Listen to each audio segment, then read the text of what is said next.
Welcome to this week's episode of Spillin' the Scoop with Papa Zoop. We're coming to you live via Zoom yet again. We got Alex Yoga Mutts Guidi Zupantic here in Nashville, Tennessee. We got Papa Zoop up there in Indianapolis, Indiana. And about a half a mile away from me is our special guest today, and Sean Patton, the owner and operator of Legion Jiu Jitsu, which is 3 gyms around Middle Tennessee. Sean is a Masters World Jiu-Jitsu champion and a former Green Beret. But underneath that rock-hard exterior, he's an absolute peach. We're excited to have him on today. It's going to be a lot of fun. Let's see what happens. How you doing, guys? Good. Hello.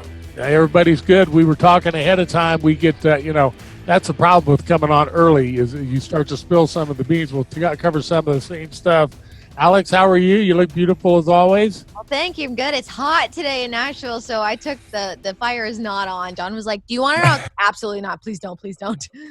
Yeah, it's not hot in Indianapolis yet. I mean, we still having some freeze outs at night. We had to cover plants for a few more days. So, but it's coming. They're saying in the 2-month forecast we're going to see 80. So that's a good stuff. All right, Sean, everything that you do interests me. Okay, I mean, from being a Green Beret to teaching jiu-jitsu to the leadership courses. I mean, those are all things that very, very much interests me throughout my entire career. But starting off, being a Green Beret, I told John I wanted the music from Fighting Soldiers from the Sky. You have to know that, right?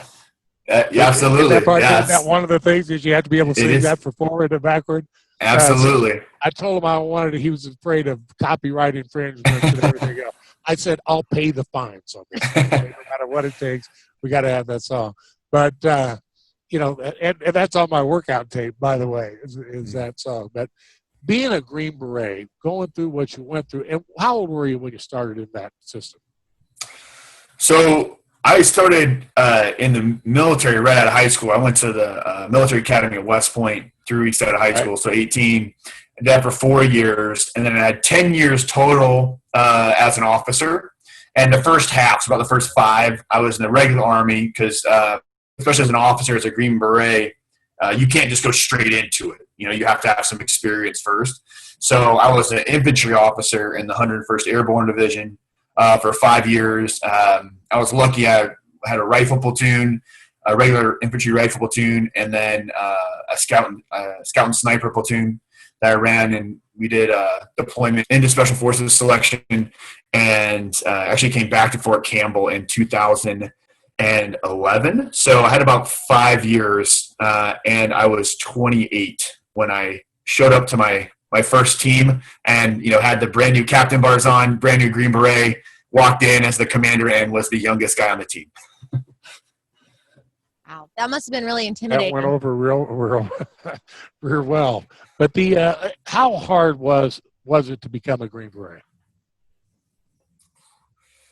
Can you hear me? It's very difficult. Oh, there you go. Yep. Can you hear me okay? Yep. All right. I can hear you fine. Yeah, let me turn my hear me now? All right, great. So you have to submit a packet to be able to go to SFAS, Special Forces Assessment and Selection of Fort Bragg. I think about 50% of the officers that put in a packet get to go and qualify. And then when I was there, I started selection with 420. And then 3 weeks later, 111 or 112 finished, and 101 got selected. So, and then out of that, then you had to go to, that's just to go to Special Forces training. And that's what they call the Q course, the qualification course at Fort Bragg. So for me, that was about 15 months. And at the end of that, training so that was just like focused on officers, a lot of it. And then that's where you also learn your specific job. So you have an engineer and a weapons sergeant and a medic. So it's about a 60% pass rate of the people who start that. So what I'm told is if you get to go to selection, you've got about a 10% chance, 10 to 12% chance of becoming a Green Beret. Well, congrats. First of all, I should have done it in the beginning. Thank you for your service. Obviously, we all appreciate that. But as you went through that Green Beret training, was it the toughest thing you've ever done? Absolutely, up to that point. And, and I'm sure we'll get into we have a lot of commonalities with athletics and mindset.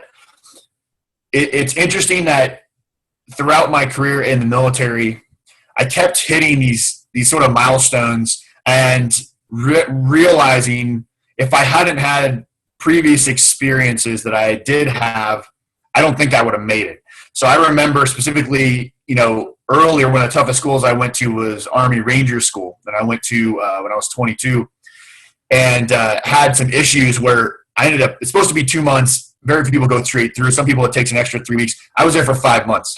So it was a mental check. And I remember thinking at times when I saw guys, because we were hungry, we couldn't eat, we were still walking it late at night, not sleeping. And I saw guys just break mentally. And I remember thinking like, man, I used to cut weight like this when I was 15. Like the wrestling gave me that mental strength to get through it. Yeah, and then I remember I was going through special forces selection, thinking back to Ranger School or thinking back to my time in Iraq with my snipers. It's just it all builds the mental toughness, and I know you can relate to that in athletics, where like a professional athlete, it's just the repetition and the sacrifice. And it's just to a razor edge where if you tried to put, a brand new college kid or something through that training regimen, they would just break mentally because they haven't built those mental calluses up. And yeah, so up to that point, special force assessment selection was the toughest thing I had been through. The Q course then was tougher than that. And then I would say physically, when I was in special forces, I was lucky enough to go to the Special Forces Combat Diver Qualification course in Key West. And very few Green Berets get to go through, and it has even lower pass rate to become a combat diver. And that was the toughest, up to this point, physically hardest thing I've ever done. So it's like it just built, those mental calluses up until you get to a point where you're looking around, and it wasn't until I got out of the military that I started realizing how abnormal it had sort of created me. That's interesting. It like literally became your normal to just be in these. Well, and one of the things I think see. How's everyone's Wi-Fi? Everyone there? You good? Okay. Anyways, so it's really interesting. I can do it right now. Yeah. So you literally had all of these incredibly stressful situations that became your normal, and so. That little extra step didn't seem as large of a jump because of where you'd come from. That's what I'm hearing.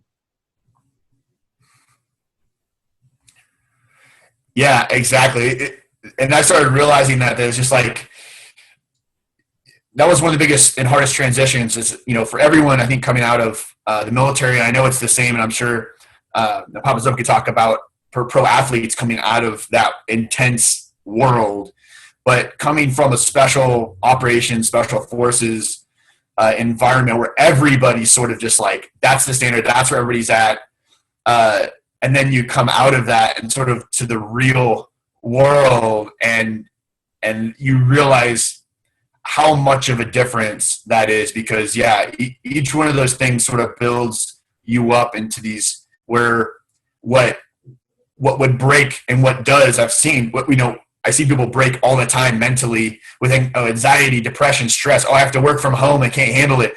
And I'm just like, you got a roof over your head. You got AC and heat on, and you got plenty of food to eat. Like, it's not that bad. I don't know, but to other people it is. So it's hard for me sometimes. It's hard to relate. Yeah. I used to tell my employees all the time when they would get stressed over sales calls or something like that. I'm like, look, you're in America. Everybody's speaking English and no one's shooting at you. It's a good day. I mean, that's definitely a good perspective to have. Very true. Yeah, I mean, it really humbles you. And one of the things it seems like that, and you talked about kind of the stages that you went through, and I went onto your website and read a lot of the stuff that you have on there.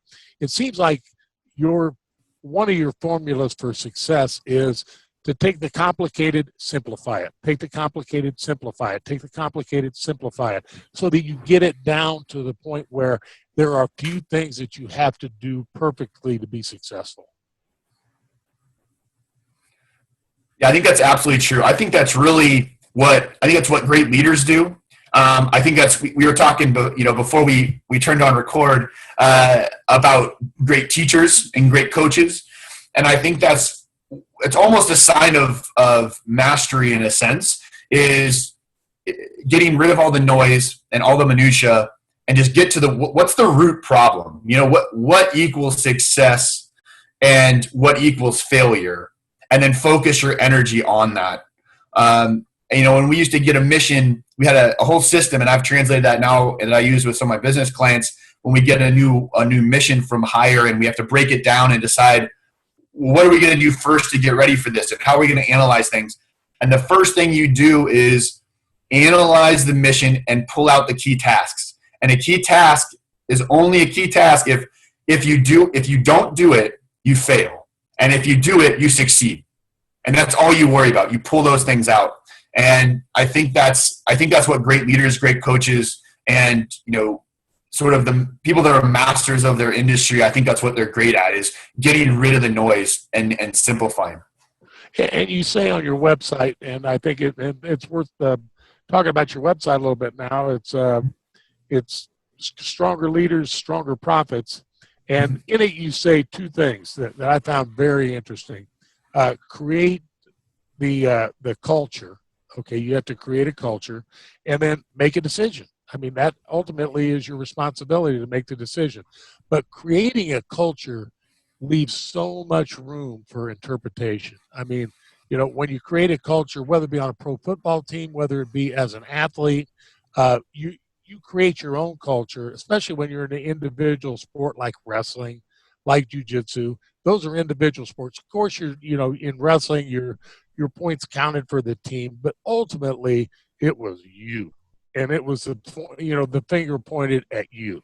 If you won, you couldn't. If you lost, you couldn't say, "Well, the offensive line didn't play very good today." Okay, that didn't make any difference. Didn't matter how the 118-pounder did. I was the heavyweight. If I lost, we either won or lost the match usually, because when I wrestled, you were last. Okay, so it was like the heavyweight boxer. It was like those kind of things. But the creating a culture for yourself in an individual sport, or creating a culture in a business, I mean, I think they're very similar, but it's all about simplification and focus.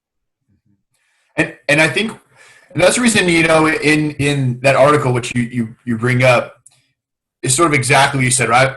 I try to get leadership down to its simplest form, because, man, if you go on and say, what makes a great leader, and try to read that in a day and let me know, how that Google search goes. And so I try to simplify it down. Like, look, you've only got two jobs, because at the end of the day, you may have other things to do, but you can delegate. In my mind, that's how I got to those 2 points. You can delegate everything else. I can delegate almost every task in an organization to somebody else and be okay. But those are the two things that you can never delegate as a leader. It's your job to create that proper culture. And when it comes to that, I think it always starts with your organizational mission and purpose. Like, why are we even here? And you have to build culture around that. A lot of times, I get a lot of questions. I'm sure you get a lot of questions about, what the culture is like on pro football teams and different atmospheres. I get a lot of questions on, all right, so what's the difference between the Green Berets and the Navy SEALs, or the Army Rangers, or the PJ? These different groups everyone hears about. And you can try to describe that in a lot of different ways, but the way I found best is you have to start with mission. That's what makes them different. What's the primary mission of a Green Beret, and how is that different than the primary mission of a Navy SEAL? And from that, you can roll back, and that will describe the culture, because the culture should be designed around and after what the purpose, what's the mission of that organization. So, yeah, on a football team, right, it's, hey, we need everyone to do their individual jobs, and starts with blocking and tackling, ball control, and then you build from that. But everyone has a piece. But it starts from, what's our end state here? What's the goal of this organization? And once you know mission and purpose, you can start deciding what the proper culture is for that group. So from an employee standpoint, I hear you talking a lot about a leader making the culture. So from an employee, from a team player, what am I looking for? What in my position is going to be an ideal culture, if that makes sense? Like, what kind of culture are you trying to bring to me? Right. Well, I think I would say what's the purpose or mission of that organization? So like I was an employee, like we'll use your example, like with yoga, right? If you were starting a yoga studio, even just a yoga network organization, I mean, there's so many different ways you could structure that. But what environment do you want to create, and what's your purpose for that? You're trying to create an environment and a culture that's, I'm assuming welcoming, that is holistic and healthy, and is looking at spiritual and mental and physical health, and sort of combining those into and also you want it to be supportive and welcoming, right? Because I'm sure you've been to some yoga studios that you walk in and everybody's wearing their Lululemon and everyone's fit, and then they're just as much skin as can show and kind of nose up and all that. And I'm sure you've also walked into some where it's just like a big family and you immediately feel comfortable and it feels supportive and welcoming, and it's sort of all inclusive. Well, that culture is created by the leader of that organization. There's no way that the leader of that organization and that studio is, high tighty and Lululemon-y and everything is perfect and prim and they got the, the sports car out front, but then you walk into their building and everything's relaxed and supportive. I guarantee you that's not the case, right? The organization almost always, right? And I hate to say always on anything, but leaders create culture, and then everybody, I would say as employees, you need to find the right culture, the right organization, the right leader that fits with where you want to work, where you want to support, the community you want to be a part of. Sure. I think that's a great point, and I think one of the things I think when you look for when you go to join a gym, I had a gym when I got out of college. I started my own gym, and you had a certain culture that was there. There was no doubt that it was very definitive, but you kind of had core values, and if people agreed with your core values, you didn't have 15 of them. 15. You had 3 or 4, maximum 4, because people can't remember 15 of them. If you had 4 core values of what you stood for, what your business stood for, then people could remember them, they could take pride in them, they could build on them, and they could kind of hook themselves to which one was the most important to them, which one really caused them to be a viable part of the organization, viable part of the gym, viable part of the team. I mean, did you learn that part in the military too, that to keep core values and things like that very simple? Absolutely. And it's kind of interesting because I translate, we talked about the key task thing from the mission. And one thing that we say in that, which I know will resonate, which is exactly what you're talking about, is if every member on the team needs to be able to recite the mission and give you the key tasks by memory. Because if not, what does it matter, right? You're not going to be in the middle of a mission, pulling up your PowerPoint slides, figuring out what the key task was. Right? Everybody has to know by heart. And I tell the same thing to business leaders and organizational leaders now. If the front desk clerk at your gym that's selling memberships can't recite your company's mission and your core values, then you've got a problem. You've failed in training, and they're not going to be able to live up to that and espouse that culture. And you're exactly right. If you have 15 of them, good luck getting your 17-year-old front desk salesperson to remember those. So it needs to be simple and concise. And again, it goes back to simplicity, because if there's one thing I learned in the military that I'm so thankful I learned there and not in business, and I learned very early, was the best plan is the simplest plan possible that gets the job done. Complexity is the enemy of winning on the battlefield and of winning in business, because the more variables you add, the more chance there is for Murphy to come in and something's going to go wrong.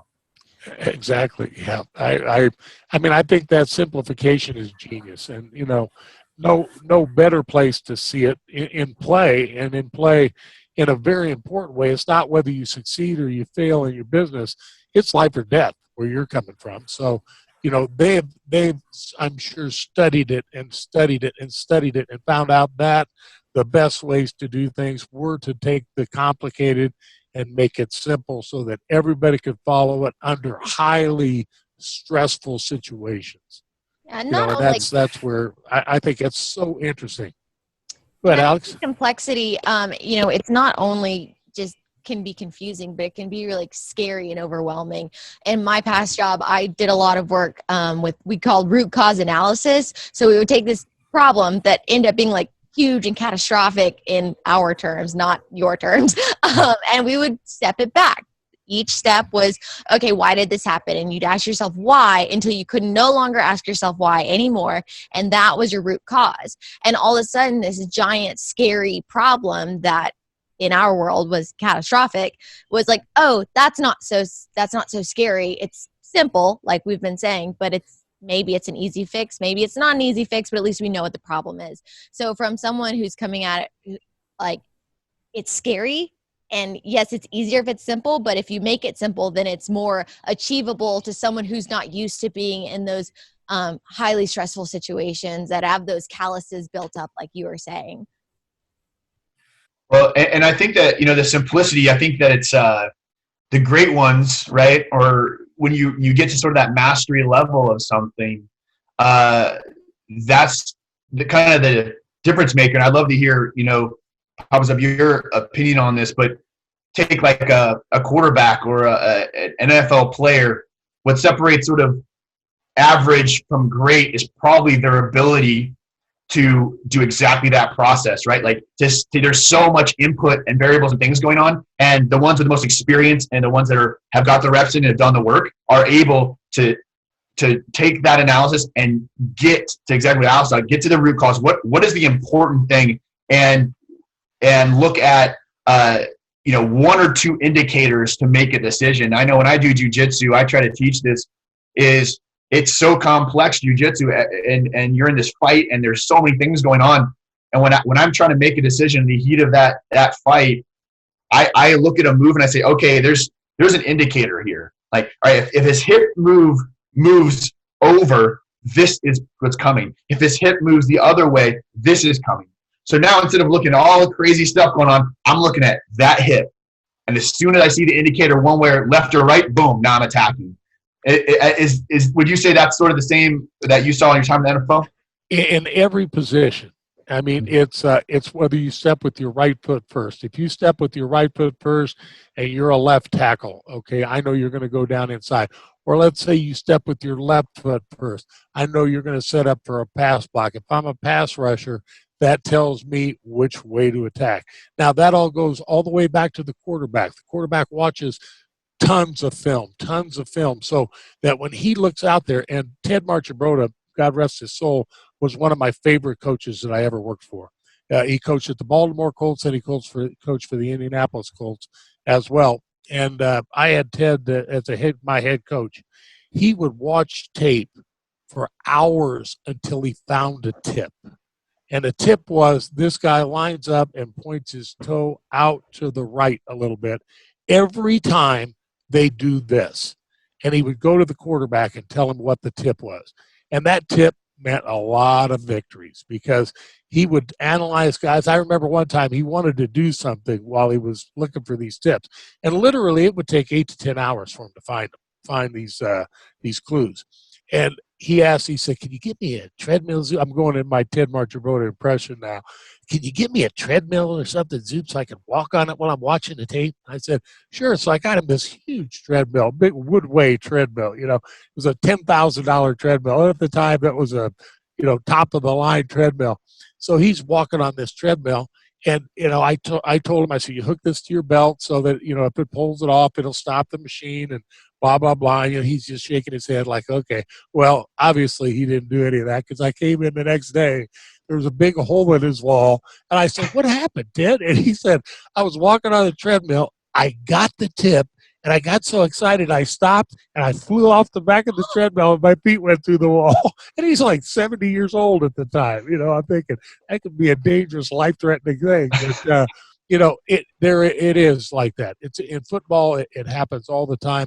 And it all happens, all of those things at all of those positions happens in 3 seconds. 1, 1,000, 2, 1,000, 3, 1,000. Something's happened. Okay, the quarterback doesn't have the ball anymore. More than likely. He's more than likely already thrown the ball.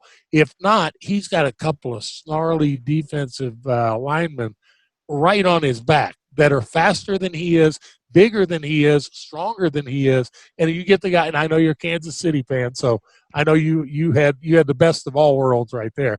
Somebody that could extend the play like that and still make things happen. Then they're become opportunistic. They're looking for their guys to continue to play. But that first 3 seconds are what determines whether or not a play is going to be successful or not successful, because of the way everybody reads everything. And in wrestling and in jiu-jitsu, and I'm interested to get your view on jiu-jitsu, in wrestling, you might be a guy that has a great double, okay, a great double leg takedown. So everything that you do is to set up that double leg takedown, okay? In jiu-jitsu, are there certain things that you get good at and you try to set those things up, or do you just go with the flow of what's coming at you and just handle it as it's coming? Rather than in wrestling, if you're a good double guy, good single guy, you're going to try to set those things up, or a headlock, whatever it happens to be. You're going to try to, make that your signature move, if you will. Is the same thing in jiu-jitsu, or do you play it more by ear? So I would say at the highest levels, right, and in competition, it's similar in that you'll find people do have, like, somebody has a half guard or they have this, but the difference in jiu-jitsu and wrestling is, well, I say all sports, right? Rule set dictates what you do. And jiu-jitsu, it's just you can do so much more. There's so much more ways. There's so many different ways to win, right? In wrestling, if you think about it, there's really one way to win, right? You pin their shoulders on the back, and that's how you win. In jiu-jitsu, that win can come from, probably at least 10 times the amount of ways, right? Because you can be doing something great, and all of a sudden you're worried about your wrist, you're worried about your arm, you're worried about your shoulder, you're worried about your neck, You're worried about your heel, you're worried. Like, it's so much more complex, but the best still have their go-tos, right? You're still trying to set that up. So that is the same. You sort of survive in your competency when you go to other areas. But I would say it's just take the same concept you're talking about in wrestling and maybe 5 or 10x it. And so you can't, you can't just rely on that because, like for me with my wrestling background, in competition over the last 8 years, I've probably spent 80% of my matches are standing or with me on top. Because I've translated my wrestling well to jiu-jitsu to where, like, very few people in competition are taking me down. And so if I end up on bottom, it's because I was on top and it got flipped over, or, I made a mistake. But that's super rare for me. So, I still play bottom. I force myself to play my weaknesses. And especially if I don't have a competition coming up. So like the last few months, I didn't have any competitions coming up. So now's my time to invest in new techniques, invest in shoring up my weaknesses, invest in diversifying and then refining and trying new things. I actually just signed up for a tournament in July, and it's a combat jiu-jitsu tournament. So it's a jiu-jitsu, but you can strike open palm when you go to the ground. So it's sort of a mix of MMA and jiu-jitsu. And it's absolute, so no weight classes. So I know there's at least one kid coming up who's, like in his 20s from Chattanooga, who's 240 pounds. And there'll be some other guys that are like 160, 170. So now that I'm 8 weeks out, it's that switch has been flipped. And it's, okay, what's the A game? What's the game plan? And then I'm going to train specifically, like you said, to play to my strengths and decide how am I going to put this and keep this in the positions that I want to play in. So you're going to train on Broadway at about 11:30 at night. Yeah. So you got a wide variety of opponents and try to take those out. That's that's the thing. And I took a very, very little bit of jiu-jitsu to help me with wrestling. But what I did, you talk about your wrists and, turning your wrist out. There's a lot of that. Freezing people's bodies to one side or the other. So if I wanted a leg frozen, I would take that wrist and go to that leg, keeping that leg frozen. I think you could visualize what I'm talking about. And then I could sweep that leg. Once I let go of the wrist and the weight came off the leg and I was able to sweep it. But I love jiu-jitsu. The thing that I noticed about all of the moves is, like you said, 10 times wrestling, every move is designed to maim you in some way, shape, or form. I mean, it seems like, and I enjoyed that part. I like that part of it because, the when you have a wrestling mentality, you're in there fighting, and it's like a fight with rules. Mm-hmm. Well, jiu-jitsu is more like a fight with no rules. At least what I noticed about it, and correct me if I'm wrong there.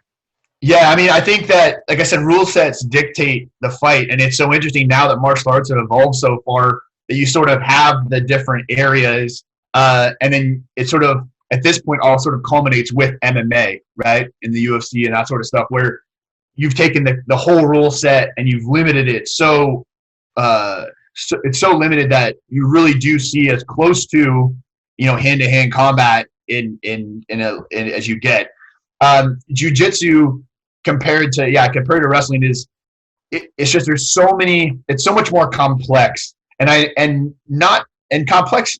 I think one concept now we're talking athletics and business and just in life that people confuse is simple and easy or complex and hard, and those things are not the same, right? So just because jiu-jitsu is more complex, I'm not saying it's harder than wrestling, right? Like physically, mentally, any of those things, right? It's just different because it's more complex. And so I'd say that's the difference. So but I did the same thing. I've taken my wrestling mentality, and some wrestlers come to jiu-jitsu and they don't make the transition well. They don't like the complexity. They don't like they're going to have to untrain certain habits they've created. And they don't like the fact they spent 8 years getting the best black double leg they in the East Coast. Well, I make one change and I can just jump on you now and wrap my legs around you, and now you can't double leg me, and now you're in my world, and have to make that transition. And so, but when I wrestled, I was a pretty intellectual wrestler. I was always kind of smaller. I was always taller, right? I was like 135 my senior year, and I was 5'9". So everybody else was, 5'6" and squatty farm boys.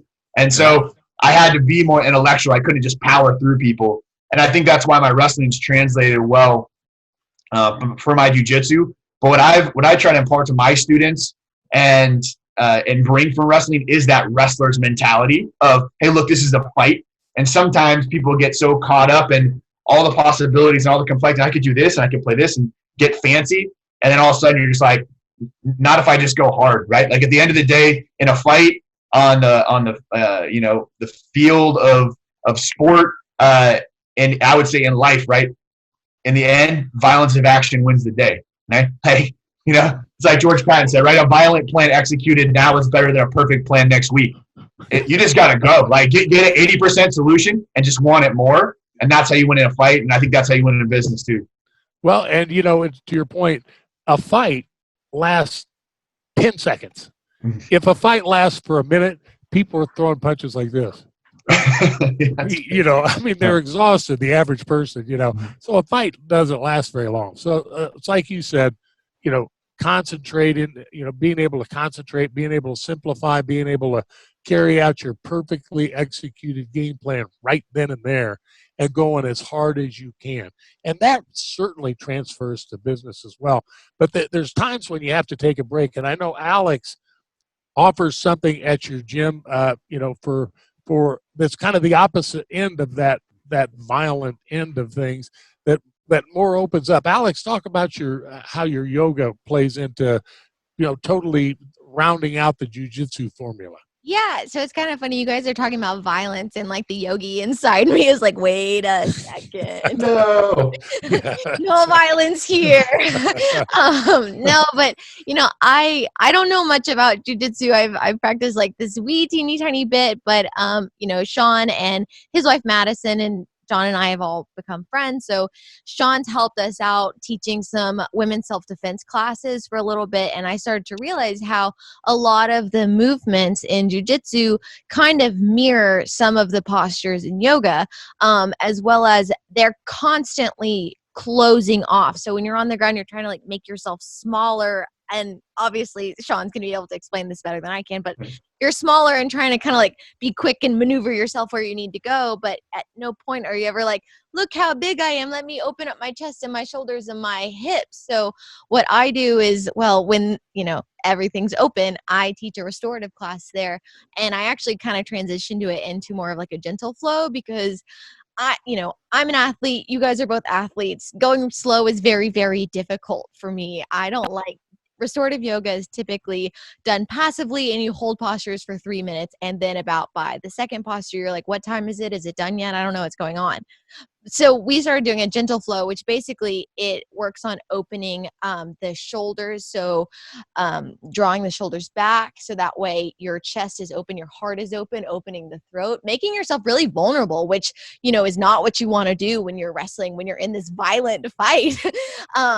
Same thing with, opening through the hips. And so we just do everything to all the yoga postures that will counter everything that they do to make themselves small. We try and make themselves big to make themselves open space, take up space, and do that in a dynamic form that keeps them moving and release that lactic acid and things to help them train throughout the week and month or whatever. Yeah.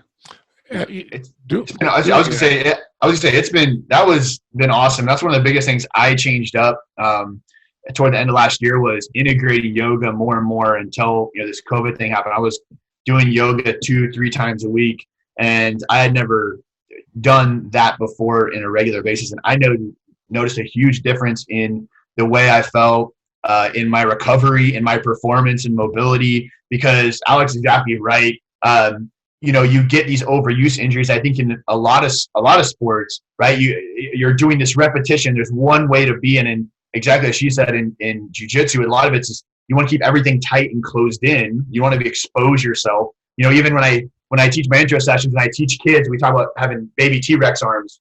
You want to keep your hands here because if your elbow gets too far away from your body, people start taking it away from you. If your hands get too far away from your neck, people start grabbing that.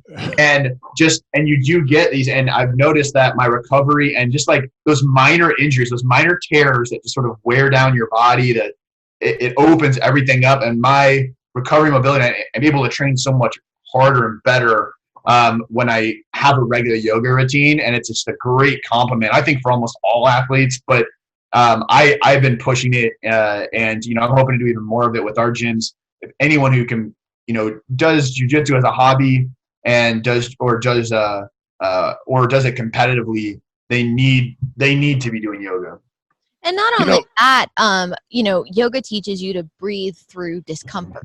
And so as you're holding a posture and you're literally thinking, okay, if I breathe in, then I breathe out, and then I breathe in and 3 more breaths, then it's going to be over. But you're focusing on your breath, not the pain, and then you get through it. And so I feel like that's another skill that you can learn from and take away from yoga as muscle memory and second nature. Okay, keep breathing, just keep breathing. And eventually it'll be over and you made it through, right? Cross training like that. I mean, in my day, back in the day, okay, when you guys were just thoughts, okay, weightlifting was that. Okay, for football, for basketball, for all sports, people, there wasn't a strength coach at every NFL football team. There were probably 25 of us in the league in the first year. Now every team has 5, or more.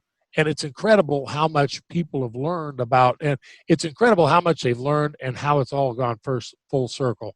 When I first came out in 1984 and started with the Colts, we were flipping tires, carrying bales of hay, pushing a wheelbarrow with 400 pounds in it with a bent wheel, so it caused you to jerk all over the place like this. We were pushing cars. We were doing all those kinds of things. And then they thought, oh, that's dinosaur era. You don't do those kind of things. You don't do it. And then they started with Nautilus, and they started with all these different, all the different, machines and functions and stuff. You know what they're doing today? They're flipping tires, they're pushing cars, they're doing it's kind of come full circle because those things transferred to the football field.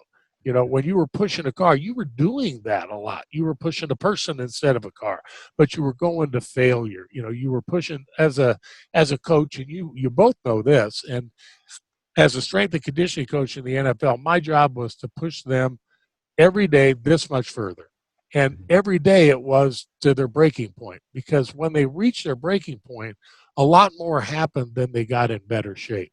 You found out what their breaking point was, and I could go to the head coach and I could say, you can count on this guy in the fourth quarter. He's going to be there when the chips are down. He's going to be a leader. He's going to be somebody that's going to step up when everybody else is complaining. He's going to step up and he's going to get people in line.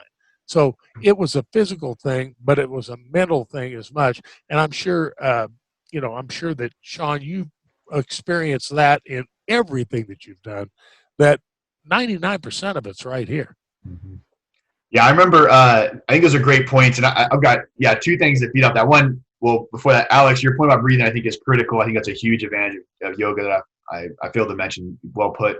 I remember I was at a conference and Matt Hughes, who is one of the UFC legends when UFC was just getting really big in the 2000s, he was a wrestler at Iowa. And, somebody got a question about overtraining because it is a big issue, especially in MMA, because they have to be so good in so many areas and get their strength conditioning and everything else. And I don't agree with him completely because I do think there's definitely overtraining is a real thing, mentally, physically, all that. But, he was like, I'll be honest with you, I don't really even believe in overtraining. And his point, and he's not wrong, was he's like, I've been around a lot of tough people. I've been a lot of athletes. And I've never seen somebody go so hard in the treadmill that their body gave up before their mind and they collapsed and flew off the back, kind of like you were mentioning earlier. But he's like, I've never seen anybody in the middle of training that happen. He's like, I've always seen them step off, And so he's like, his point was the physical training, all the hard reps, in the weight room, in the mat room, in the cage, all that stuff is, yes, it's physical, but he's like, I'm not really focused on that. He's like, because my mind is my limiting variable. So I'm really pushing and training my mind to get harder and stronger and more resilient because I know at the end of the day, that's what's going to quit first in a fight. My body's not. And so it's about mental training, not physical training, or just as much as the physical training.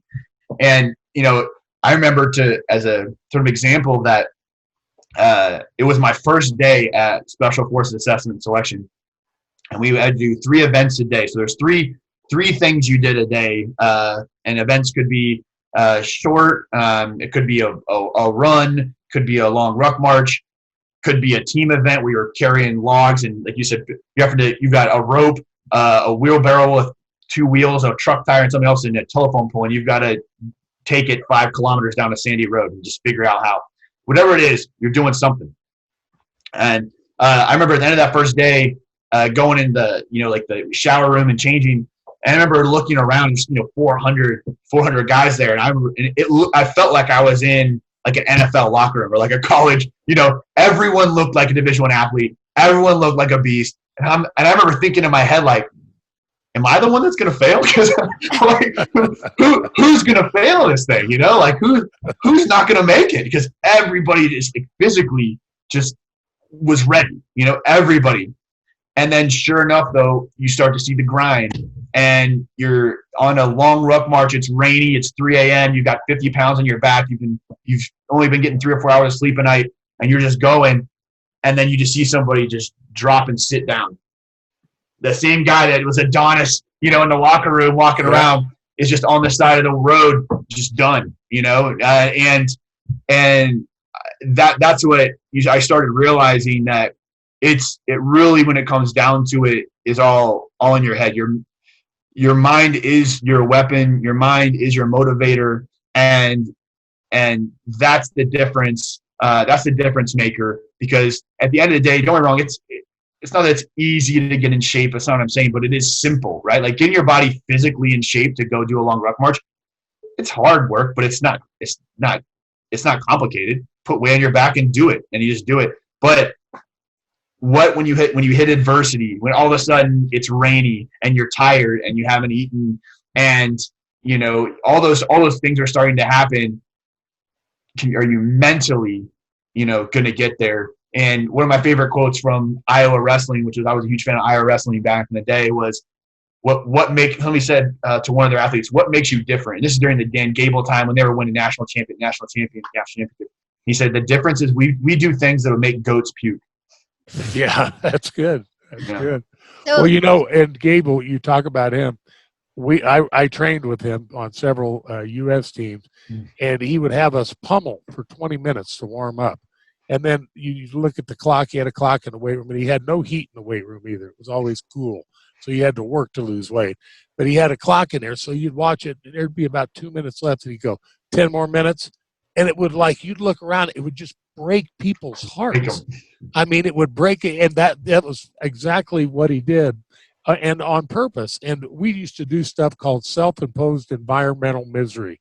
So if it was hot outside, you not only wore one pair of sweats, you wore 2 pairs of sweats.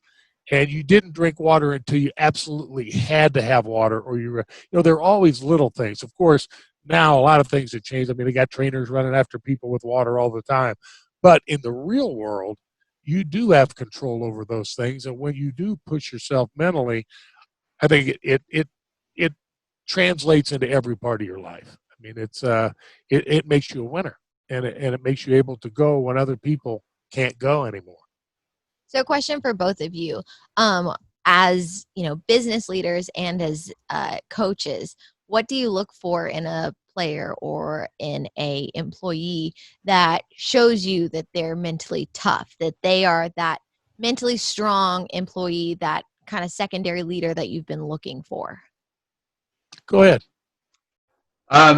So it's interesting. I'm going to reference another an article I wrote that I was lucky enough to get published in the Nashville Business Journal recently, where it talked about leading through this quarantine and this the pandemic and coming out even stronger with leading your team and business through it. And the title of that was "Adversity is a Gift." So I would start with one of the 5 ways. I think 4 ways. I had to pare it down for that, but I had 5 ways that you can lead through this and come stronger. And one of those is, now is the time to evaluate your people. So when there's adversity, is the time to look and see who's reacting well, and who's staying calm, who's problem solving, right? Who's, as soon as things change, oh, the market changed, oh, we have to work from home, we can't work in the office anymore. Anytime you have that adversity and things change, what I look for is who is staying calm and solving the problem and coming up with solution, and who is unable to make that transition, who has to come back to home base and be told what to do, as opposed to analyzing the situation and coming up and overcoming these problems. That's what I look for in junior leaders, and that's what I'm a proponent of.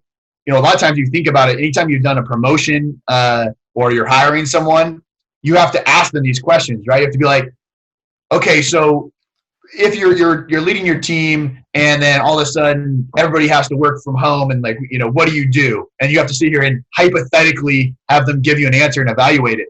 Well, you don't have to hypothetical anything right now. Right. It's hard, right? The market's changed. Who is overcoming this, and who is handling adversity and problem solving? Because ultimately, those leaders, right? The leaders you need are the ones who are, go back to what we were talking before, under duress, under adversity, are going to stay calm, analyze the situation, break it down to its simplest form, and decide the key actions and take those actions. Those people who are doing that right now, the people who have set up, I'm at home now and I have to work, and that's different, and they've got a schedule together, and I'm going to do yoga with Alex on Tuesdays and Thursdays at this time. I'm going to go outside and walk my dog at this time. I'm going to get up. I'm going to drink a gallon, a liter of water with lemon in the morning to stay. Like those people, those are the people that when you come back to the office, you want to put in charge. Mm-hmm. Hey, and just to further go on what you're saying, everybody's great when it's 70 and sunny. I mean, it's easy to be good then. When you're under the duress of this, you also find out what it's so difficult in business to judge productivity. How many, if you've got a big stack, again, to simplify it, you got a big stack of concrete blocks in one corner of the room, and you want to move it over to the other corner of the room, and you got 4 people to do it. Okay. All of a sudden, let's say you only have 2 people to do it, but they've got to do it in the same amount of time that the 4 people did it. So does that mean they're going to have to carry 2 at a time? They're going to have to get a cart and move them. They're going to have to figure out a way to get it done. So you're forcing people to be more productive, especially with layoffs and furloughs and that type of thing. You've got a smaller group of people doing a larger body of work, and somehow the best ones figure out a way to get it done. So, and it's not something you practice.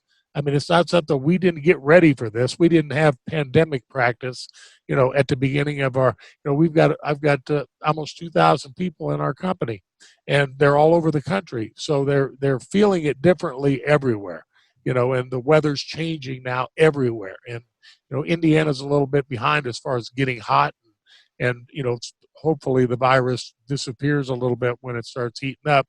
But, you've got different issues everywhere. And like you said, the people are successful during this time. They're able to communicate and are able to function, efficiently and effectively now. Those are the ones that you want to keep. They're the ones you want to make leaders. So, that answer your question, Alex? Yeah, I mean, absolutely. It's interesting, from you being the head of sales and then you running a fitness gym, which basically boils down to sales as well. To be successful and productive, it's different worlds, but you're still looking at the same qualities to be successful.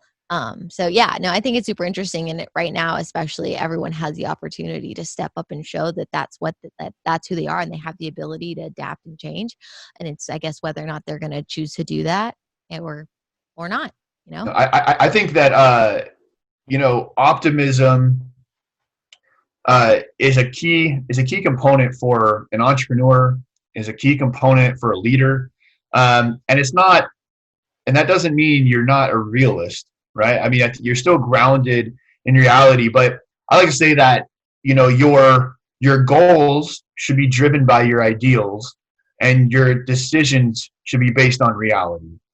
And I think that's what good leaders do, is we set our vision, say, what is the world we want to create around us? What is the community we want to create? What's the organization we want to create? And you set your goals, and you do that, and you get driven to that, and then you make decisions as they change on the ground based on reality, but it doesn't change your end state.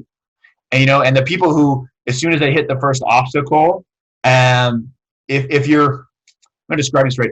If you're not able to do that, you're not able to see past what's in front of you, right? You're never going to change anything, right? Like if you look at the world around you and you make decisions about how to fit in that world, and that's your worldview, as soon as that world changes, which is the only constant in the world is change, as soon as that changes, you're lost.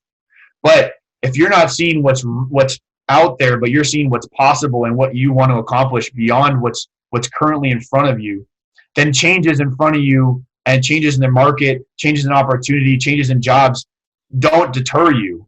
It's just another challenge to overcome, because you're not constrained by reality. You're not driven by reality. You're driven by what you're going to change in the world. That's a great point. And like you said, great leaders are able to think that way, act that way, and bring other people up that way. And it's, your company, Stronger Leaders, Stronger Profits. Do you guys go out and teach in corporate settings, in sports settings, or do you do both?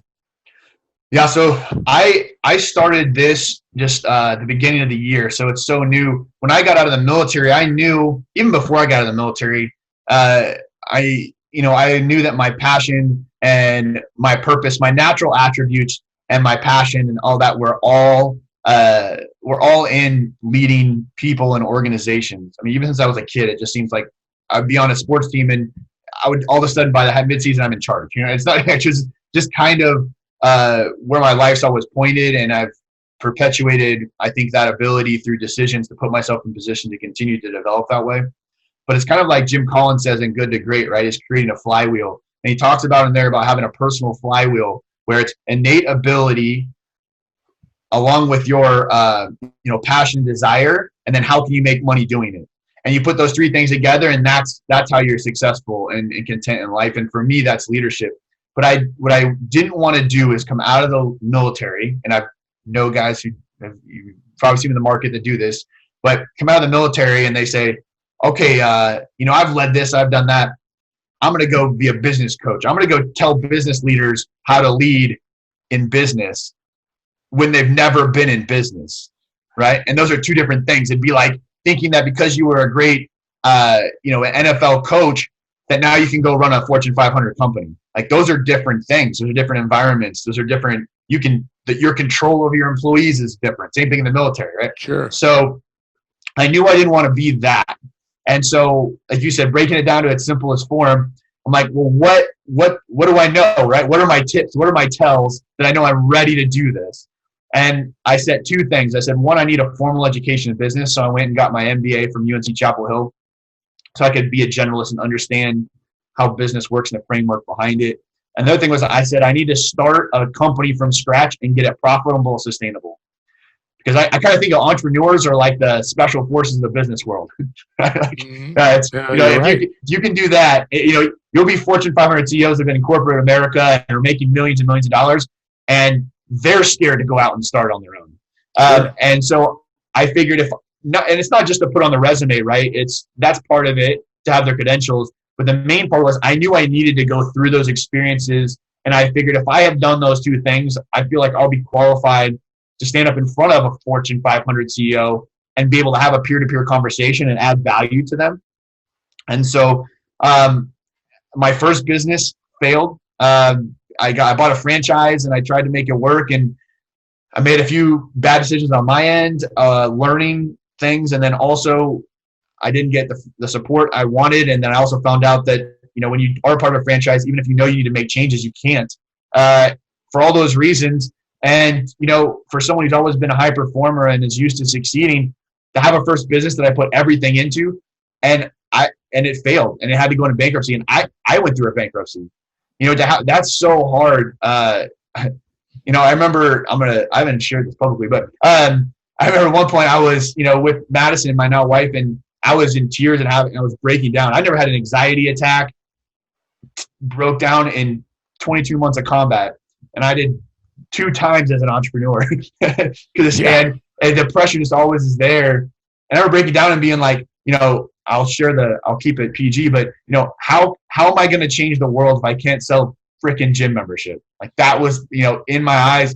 And so overcoming that. And I think that's going through this, maybe a better person. And I think it's maybe a better leader because, if you've never lost, like how can you coach someone through a loss?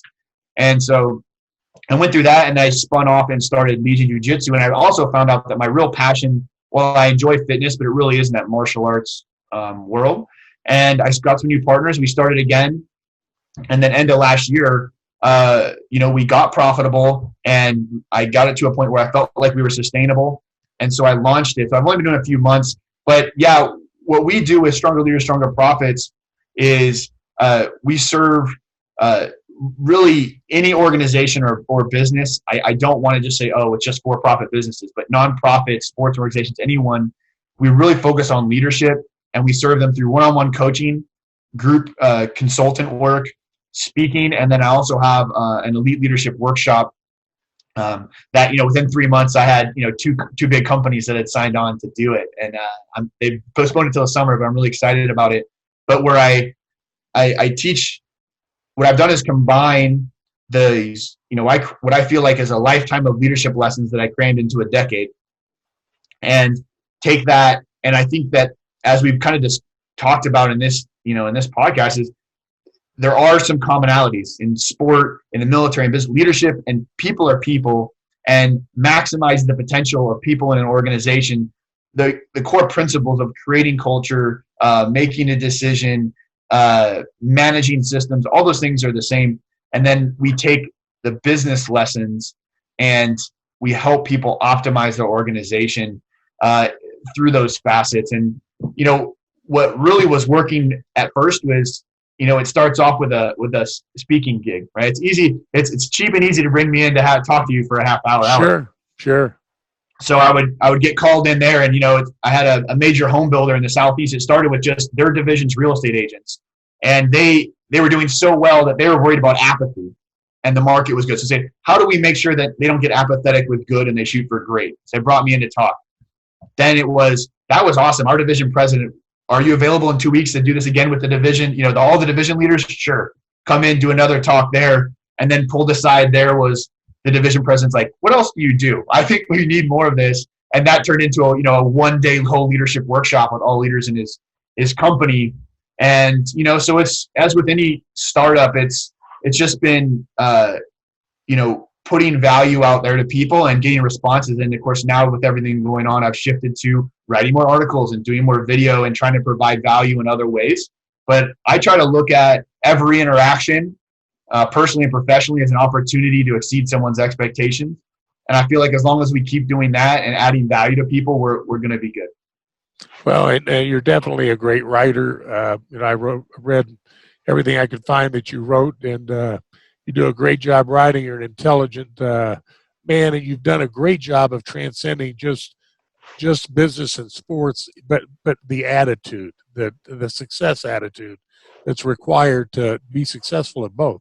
I mean, because there are some commonalities, a lot of them, and you know that well, having competed at a very high level, there's some commonalities of being a successful business leader and being successful in sports, whether it be a team sport or an individual sport.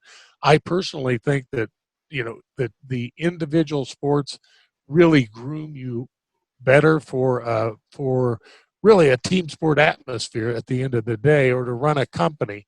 You're not going to run a company with one person in it unless you're just speaking, going around the country and you're speaking. Then you're kind of a wrestler, jiu-jitsu speaker guy, Yeah. But if you have if you have that experience that you had from wrestling, from jiu-jitsu, and then you also have this business experience that you had where you depend on a lot of other people and you think you're putting your best foot out there, and boy, it gets slapped down, and then you got to get back up. And that getting back up is tough. I mean, that getting back up, I had a gym for 10 years. I started off, I charged $14 an hour. It was for athletes. 10 years later, you know what I was charging? $14 an hour. Shrewd businessman. Okay. But I was doing it for one reason. I was training for the Olympics. I had a lot of, we were close by a lot of high schools. A lot of high school kids were training there. College kids were training there. And it wasn't about the money, but it was about seeing people grow, the camaraderie and everything. I mean, today, obviously, I wouldn't be able to sustain my lifestyle with doing something like that. But the time was there, the opportunity was there, and it was a great time for me to grow and my wife to grow in that business and learn it. She was much tougher than I was. If a kid came into the gym and said, my dad got laid off, I'm not going to be able to pay my $14 this month, I'd say, I'll go ahead and work out. That's okay. Come on. And my wife, if the kid could come in, he could be limping in. And he could say, my dad got laid off. I had to carry him to work today. And she said, do you have the $14? and if he didn't, no workout. No, she's listening right now, but she's a very nice person. But she was a lot tough. She was a lot tougher than I was on the business part of it. But did learn a lot of lessons doing that, as it sounds like you did as well. And when you put yourself out there like that, you're going to learn lessons. So it's amazing. And I know Alex and what is, would thinking. What was that, Sean? Sorry, bud. No, I was just going to ask. I think that's the biggest thing, right? Is that the fear of failure, right, has killed so many more dreams than actual failure, and just making that leap. And I think that's one of the key things that wrestling and, you said, those individual sports and athletics in general help teach you, because you don't win them all, right? You have to you kind of overcome those losses, and you learn that the sun also rises, right? You get up the next day and you're gonna be okay. It's you can hate losing, but you still have to iterate and try again. And yeah, I was wondering from you the differences that you saw maybe in coaching and training sort of the individualist athletes like you did at a high level with wrestling versus maybe the pro football players who are both elite in their own chosen fields, but it is different in terms of how much of a specialist you are as part of a larger team and how much then the other person, sort of the whole game is per se is on you. Did you notice a difference in how you could train them in mentality, or is it pretty much apples and apples? I think it's mentality is the big thing. First, let me clear something up. I said that I had a gym where we charged $14 an hour. It was $14 a month. Okay, so it wasn't $14 an hour. So my wife gently pointed that out to me that I said that. But no, I think it's a mentality. I mean, the mentality of an individual athlete compared to the mentality of a pro football player. Now, a pro football player, you got to remember what their journey was. Okay, they were the best kid on the high school team, more than likely. They were the best kid on the college team, more than likely. They were recruited heavily by a lot of different colleges, big Division I colleges. And then they got picked in the draft, more than likely. And when they got picked in the draft, they had expectations. So if they came in as a first, second, third rounder, they were expected to perform like a first, second, or third rounder. So a lot of the expectations were already out there when I met them in the beginning. But what they were, the ones that made it, the ones that were great, the ones that, were consummate professionals, were the ones that understood that this was a job and that they had to take care of the only thing that mattered was here and their body. And they had to take care of both of those things. And I was there for one reason, to help them do that. Okay. And when I was helping them take care of their body, that's when I would, what my and then some was, but what my one more was, is the mental part of it when I had them to the point where they were about to break or turn on me. Okay, because you don't want a lot of 290, 310-pound offensive linemen turning on you very often. I don't care how good you are in wrestling, okay? So a lot of it was the mental aspect of it was during that particular time, and that's what really, and we've done a few podcast segments with some of the people that I coached, Tony Mandridge, Barry Krause, guys that were, heavy in the NFL and different types of stories. But the thing that they always mentioned is the mental aspect, not so much the physical aspect. It was, the physical aspect was always there because I always did it with them, Now, when you're talking about a wrestler or an individual sports person, that person is much different to deal with. First of all, chances are, and I know you came up in wrestling later than I did, but we weren't millionaires, okay? We weren't multi-millionaires, all right? There was no support. I had to go fight in Clarksville under another name in a wrestling ring at a no-holds-barred fight to make $1,000 to go to Europe to wrestle for the United States. So there was no support then, back when I was coming up. But so when you're dealing with them, you're dealing with a lot of passion. Same thing you're dealing with a pro athlete, a lot of passion, but the passion was for a different reason. They knew there was no pot of gold at the end of the rainbow. The pot of gold at the end of the rainbow was usually in the form of a medal. And when it's in the form of a medal, that medal is priceless. It's worth millions and millions and millions of dollars to that person, but only in their mind and their heart. They can only get so much of it if they go to a pawn shop. But boy, will they fight for that medal. They'll fight for that medal like they will for a Super Bowl trophy, just as hard, if not even harder. And so, who did I enjoy dealing with the most? It was the individuals. It didn't make any difference if it was a football player, if it was a wrestler, or for what sport the person played. It was the individual. It was their attitude. It was how they approached things. Those are the ones that had the kind of attitude that I enjoyed being around, the kind of personality that I enjoyed being around. They got extra dose from me.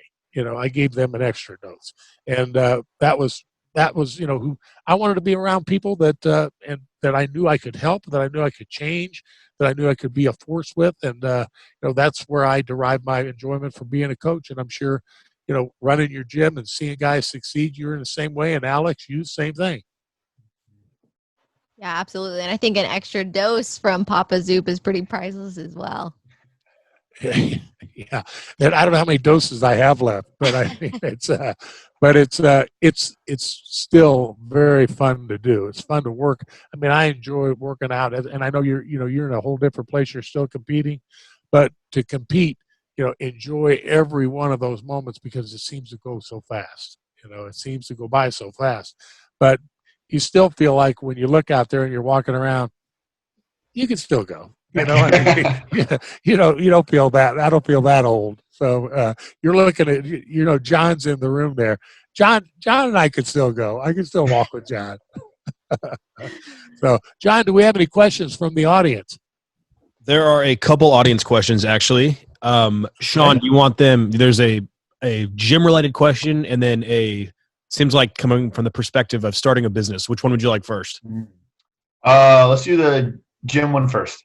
Okay. So the question is, how do you set yourself apart as a gym from gyms that offer the same thing in the same city?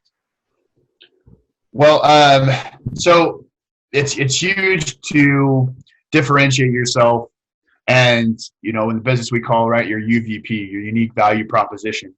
And so I'm not sure if this person is talking about jiu-jitsu or general gym fitness, but I think it changes. But for a fitness gym, the days of you putting weights in a room and having people come to you and you making money are out the door, because that's a commodity, right? It's like Planet Fitness, Gold's Gym, everybody. You're not going to be able to compete with them, and then you're not going to be able to compete with the YMCA because they don't have to pay taxes, right? So yeah, that's out the window now.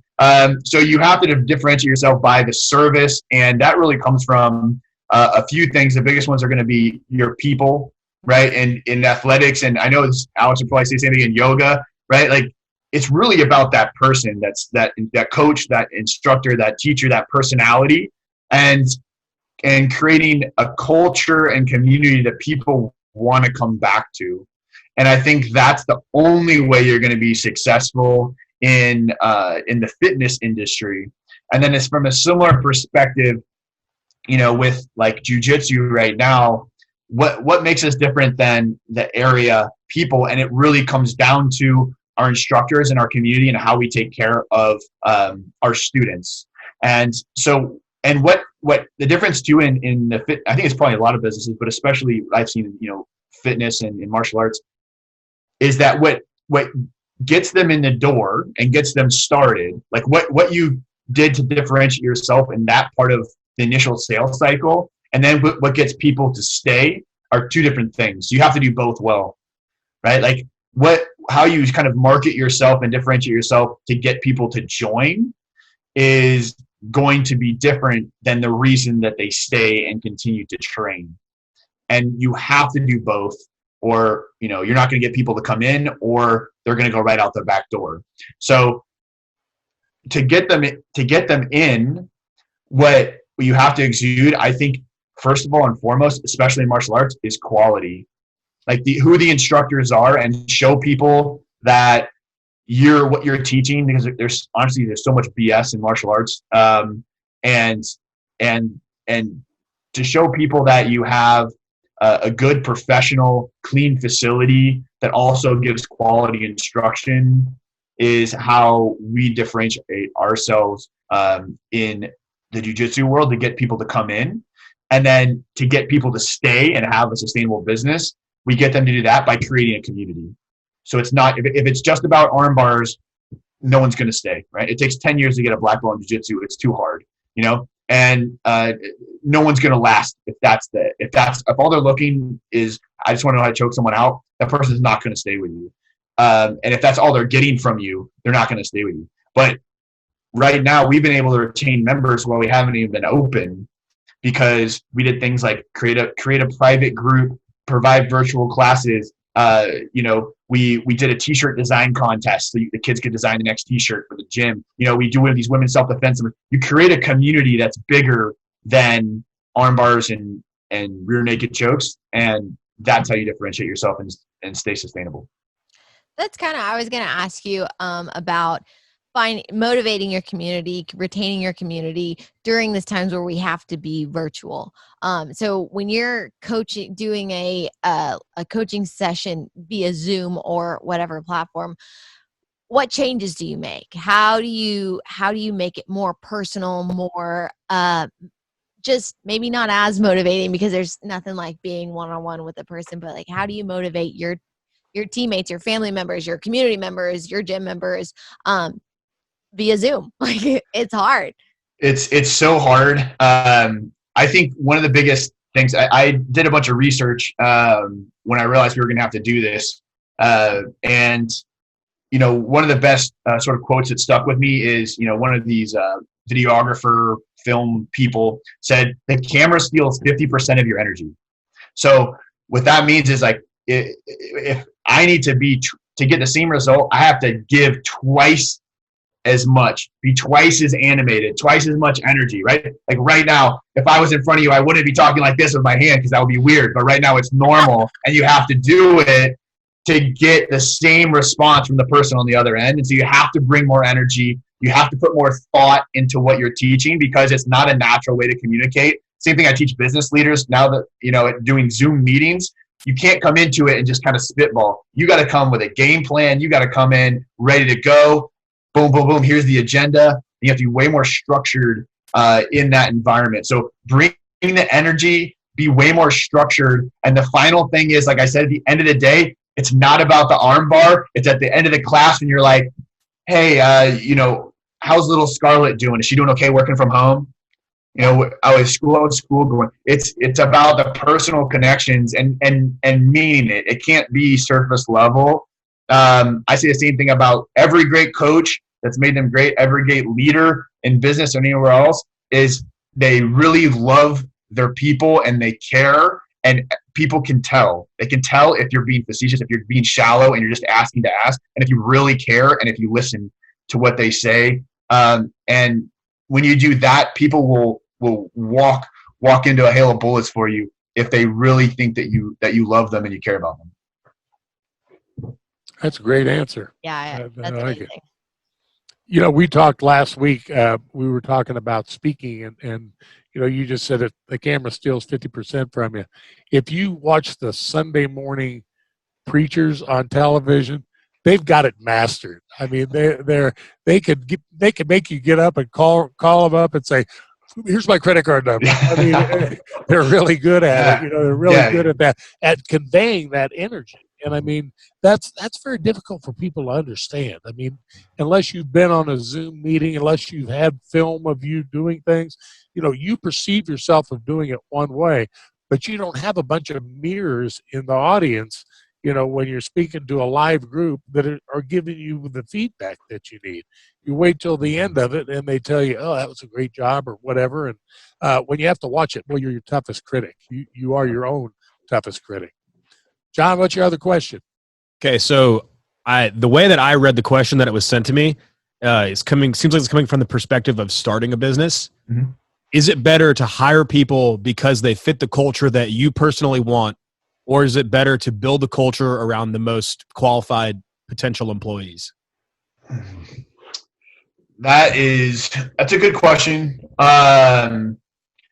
If you're starting out and you're looking at it sustainably, so two things. One, I think you need to hire people for the culture that you want to create, because you can't, you know, if those people, you might be able to get away with it, then there's 2 of you or 3 of you. But if that person is, you know, thinks one way that's different than the culture you're trying to create for your company, it's not going to be sustainable. You know, so or they're going to take your company in a direction, or your organization in a direction that you didn't want to take it, and that's going to be incongruent and mutually exclusive to ultimate success. And I would rather take a less qualified person who wants to learn, who wants to do better, who is coachable and trainable, but has the right values, and their values and vision aligns with what I want.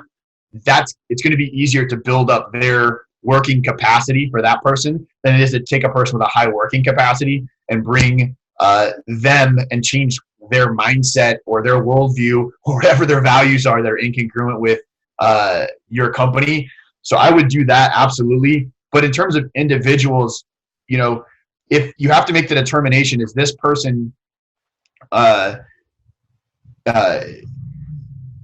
trainable to get them in line with what we want or not? And, you know, what I would say is, you know, one of your challenges as a leader, though, is you can't lead everyone the same. So just because this person's different than you, or thinks different than you, that's actually not a bad thing. So there's a difference between that person not having the same values and aligning with your culture versus this person just thinks differently or has, different skill sets or something like that. Like that's you need, in order to, a great leader, in order to optimize the organization, has to optimize every individual first. So you have to lead people differently.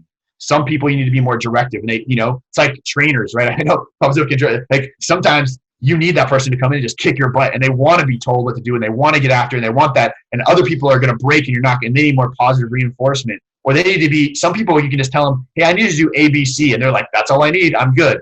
And that person wants to know, why do I be getting to C? And you need to be able to explain, you're getting to C because of this, and you need to be able to optimize that for each individual, because you will never optimize the organization until you optimize, each individual. And I think that's the difference between leadership and management. Is management is about efficiency of a system, and so you can manage a plumbing system, you can manage a workflow, you can manage the line, and you can optimize a system of people through management. And that's an important part of leadership, is optimizing current capability. But what management can't do, and where leadership comes in, where you have to adapt your teaching style, your coaching style, your leadership style to each person to get what you want out of each person, is because only leadership, and by being flexible and adapting to each person, do you create additional capacity. Do you take someone from where they currently are, when they currently can do, you can't manage them to double their capacity, to think differently, to problem solve differently. That's leadership. And so I would say, if you're ready to lead people, get someone that's in line with your overall values, that is coachable and trainable, and then manage them to their current capacity, and then lead them to generate additional capacity. Great answer. Yeah. Great answer. Alex, have you got any other questions? I don't. I got a lot to think about. I can tell you that. Well, I'll tell you one thing for sure. When I come down and visit these guys, when Carrie and I come down, I definitely want to come over and meet you and have you toss me around I don't fall as well as I used to, though, so I'm going to do a lot of staying up. We'll stay up a lot. Yeah. But, that would be awesome. This has been a great conversation. It's been a great pleasure to meet you. And again, thank you for your service. Thank you for doing what you do, because if there were more positive influences out there like yourself, the world would be a lot better place. People would be doing a lot better through this pandemic and through all of the adversity that people have to go through. If they have that kind of attitude, the kind that you teach, I would highly recommend. If I were close by, I'd go to your school and at least sit around and watch and try to suck in as much as I could. So thank you very much, Sean, for being on our podcast. And Alex, you want to say goodnight? Yeah, good night. Thank you so much, Sean. Thank you, Papa Zoop, and excited to do this again next week. All right, when this goes viral, okay, here's our plan. All right, as soon as that happens. John, take care of yourself. And Sean, thanks again for coming on. We really enjoyed having you. I look forward to meeting you. See you guys. Thank you, guys. Thank you so much. Bye. Thanks.